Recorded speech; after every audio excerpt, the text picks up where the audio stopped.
What's going on, guys? I know it's been a very long time since I've done a music tutorial, but I am going to stop slacking and I will be uploading one video a week for about the next 5 to 7 weeks, and we are going to together create a track. It might be your very first track, but we are going to create a track. You can follow along, you can vary off and write your own melodies and bass lines and stuff, but this is the first video. So I'm going to show you guys how to arrange a track. I'm using a reference track right now. It's One House by Eduk, whatever. I don't know how to say it, but it's a great track. It was up to like number 2 or number 4 on the Tech House hype charts.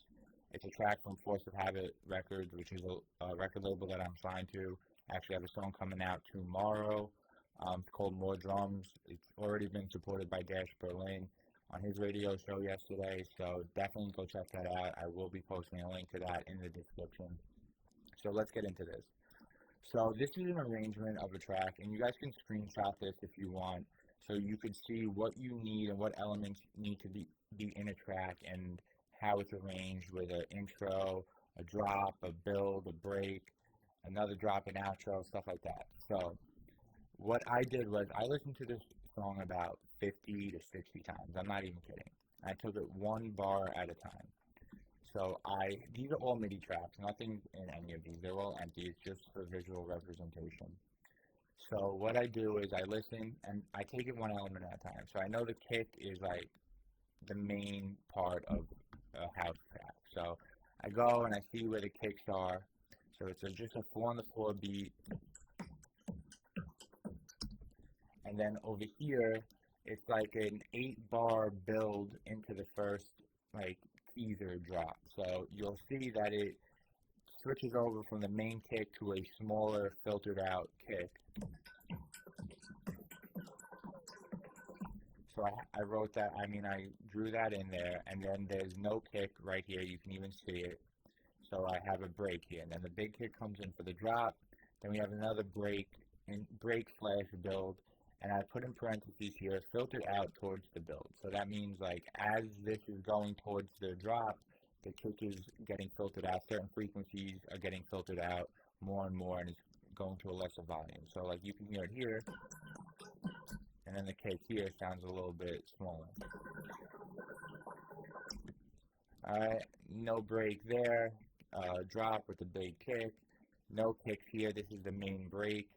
And then we have the drop, a little break, outro. Alright, so I have that labeled big kick, little kick. Then we have the bass, and the bass pretty much goes along with the kick. Whenever there's a kick, there is a bass.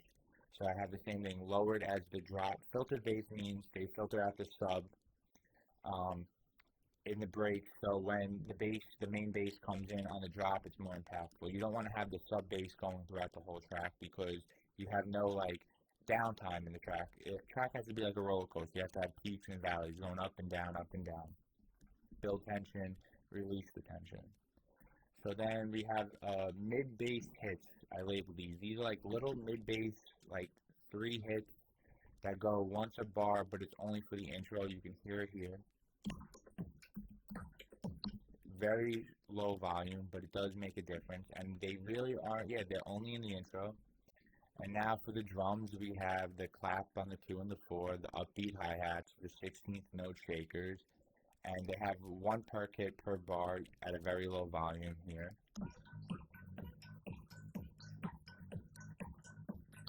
I don't know if you could hear it better in the intro. That little like cowbell sound at a very low volume. They have a second perk loop that comes in.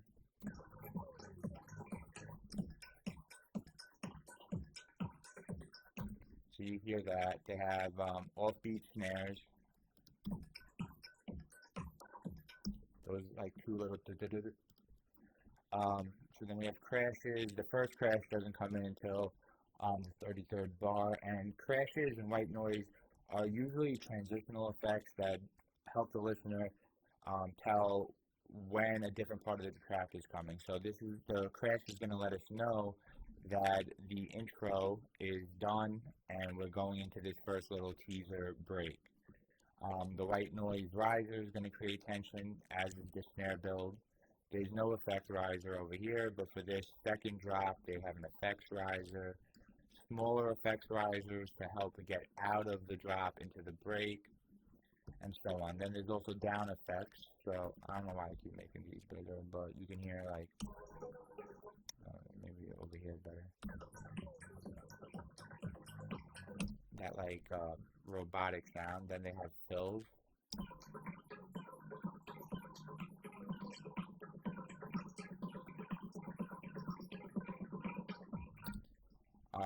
And then the vocal chops, you just heard the vocal chops, and then you can hear them here.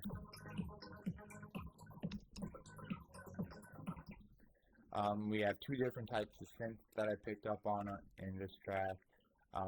They have like a full, almost melody playing through the break, and then there's just little clippets of it in the drop.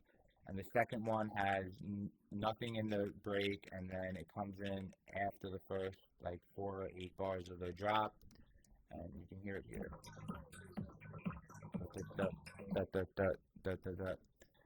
And then there's ear candy, just like fun stuff. I think one of these is just more of a perk loop, but let's see.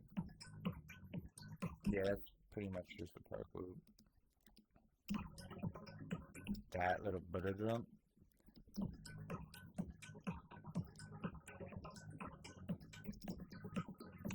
And that's basically it, guys.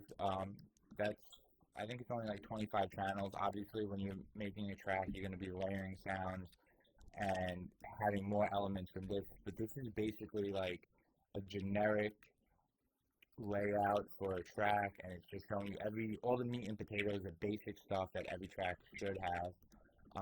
You can do this in under 30 channels. It's been done many times before. People have made amazing songs in under 30 channels.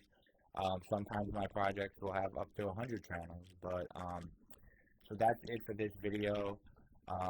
Don't forget, tomorrow my song More Drums comes out on Forces Habit, and I will continue with the vlogging because I am having a lot of fun vlogging, like just random experiences with me and my friends. Got a tournament in Philly in 3 weeks, so we will have another roller hockey tournament vlog. But yeah, that's it, guys. Thank you for watching, and I'll see you next time.